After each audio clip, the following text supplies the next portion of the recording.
MBC 뉴스토데이입니다.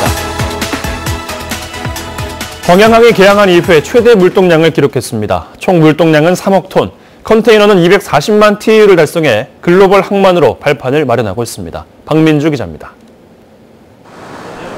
광양항 컨테이너 부두. 지난해 기준 총 물동량은 3억 200만 톤을 기록했습니다. 여수 광양항의 물량을 합친 총 물동량으로 지난 1923년 여수항 개항 이후 최대 물동량입니다. 컨테이너 물량도 240만 TU로 지난 1997년 광양항 컨테이너 부두 개장 이후 가장 많았습니다. 최대 물동량을 기록한 데는 국제경기 침체 속에서도 석유화학과 철강 수출 물량이 꾸준히 늘어난 효과가 컸습니다. 해운시장 경기 악화에도 불구하고 지난해 개항 이래 최대 물동량인 3억 톤을 달성하였습니다. 이는 대한민국 제1의 수출입 관문항인 여수 광양항이 물류산업 거점으로 성장하여 세계 10대 글로벌 항만으로의 진입을 의미하는 것입니다. 이 같은 흐름 속에 여수 광양 항만공사는 올해 총 물동량 목표를 3억 1천만 톤으로 높여 잡았습니다. 하지만 광양항의 올 한 해 전망은 밝지만은 않습니다. 석유 철강 산업의 성장세가 둔화될 것이라는 전망이 나오고 있기 때문입니다. 해운 경기 불황과 한진해운 파산으로 이중고를 겪었던 여수 광양항.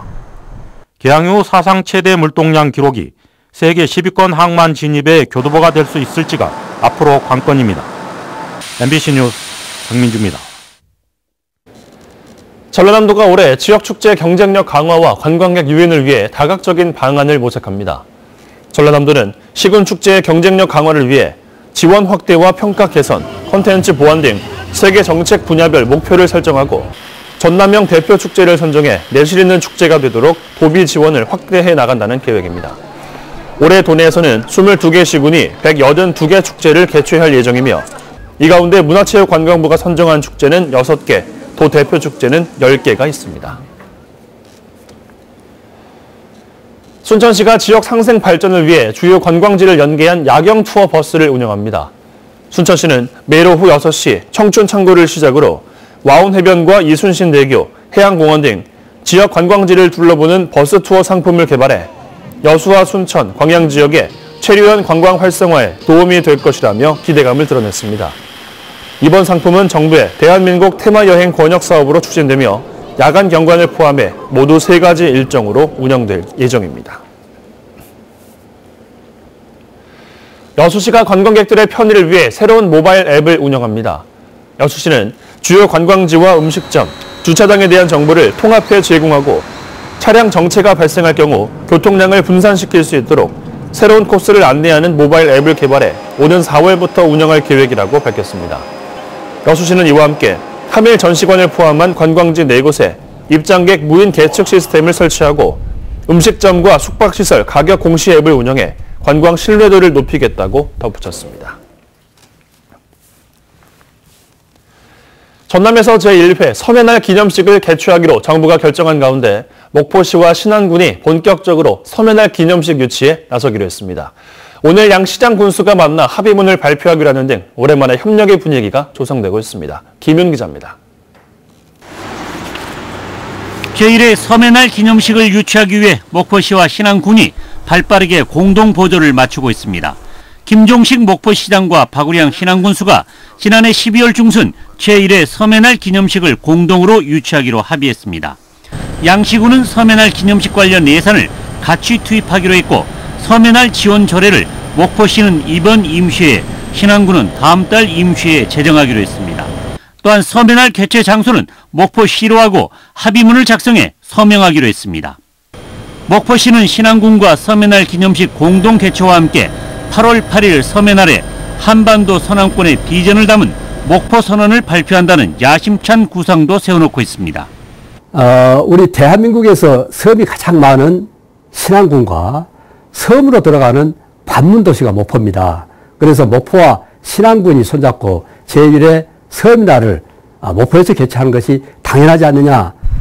제1회 섬의 날 개최 장소는 전남 지역 복수의 장소를 추천받아 전라남도가 행정안전부와 협의해 다음 달까지 결정할 것으로 보입니다.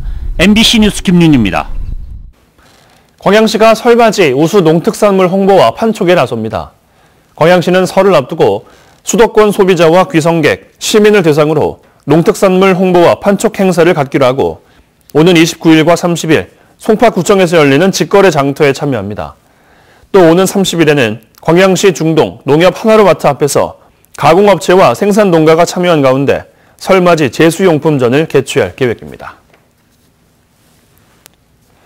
설 명절을 앞두고 지자체가 선물 과대 포장과 원산지 허위 표시 여부를 집중 단속합니다. 여수시는 오늘부터 다음 달 1일까지 대규모 마트와 유통매장 18곳을 대상으로 명절 선물 세트와 제과류, 주류 등의 과대 포장 여부를 단속해 포장 기준을 초과할 경우 최대 300만 원의 과태료를 부과하기로 했습니다. 여수시는 또 농산물 품질관리원, 소비자단체와 함께 오늘부터 오는 28일까지 재래시장과 대형마트를 중심으로 농축산물 원산지 표시에 대한 특별 단속도 벌일 예정입니다. 광양시가 국가산업단지 명당 3지구에 대해 본격적으로 선분양에 나서고 있습니다. 광양시는 태인동 명당마을 일원에 조성하고 있는 광양국가산업단지 명당 3지구 내 산업, 지원, 상업시설 용지 등 모두 64필지를 선분양한다고 밝혔습니다. 광양국가산업단지 내 개발지역인 명당 3지구는 43만 7천여 제곱미터의 규모로 올해 11월 준공을 목표로 하고 있습니다. 올해 도내 평준화 지역 고등학교 배정이 마무리돼 학생들의 학교 등록이 진행됩니다. 이번 배정은 평준화 지역 합격자 5,800여 명을 대상으로 여수와 목포, 순천 등에 소재한 학교별 희망 배정 방식으로 이루어졌으며 1순위 희망 배정 비율이 73%로 지난해보다 소폭 감소했습니다. 전라남도 교육청은 지난 2015년부터 특목고 불합격생의 평준화 배정과 교직원과 자녀의 동일학교 제한 등을 반영해 석차 등급별 희망 배정 방식을 실시하고 있습니다. 순천을 방문하는 동계훈련팀이 늘면서 지역경제 활성화가 기대되고 있습니다. 순천시에 따르면 이달 초부터 프로축구팀 수원FC를 포함해 20여 팀이 팔마 경기장 등에서 훈련을 진행하고 있으며 특히 유도 국가대표팀과 실업팀 300여 명이 국제교류전에 맞춰 합동훈련을 실시하고 있습니다.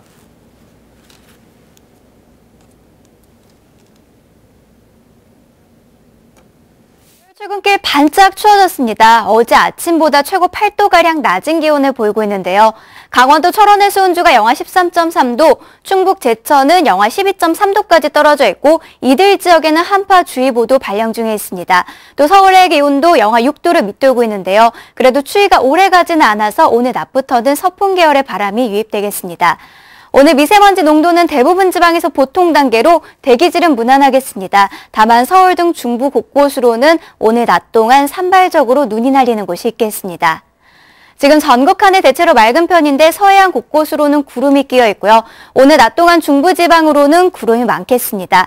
동해안 지방은 건조특보가 발효 중인 가운데 바람까지 강하게 불어서 화재 나지 않도록 조심하셔야겠습니다. 현재 서울의 기온은 영하 6도를 밑돌고 있고요. 한낮 기온은 서울이 5도까지 오르겠습니다. 활기찬 하루 되세요. 날씨였습니다.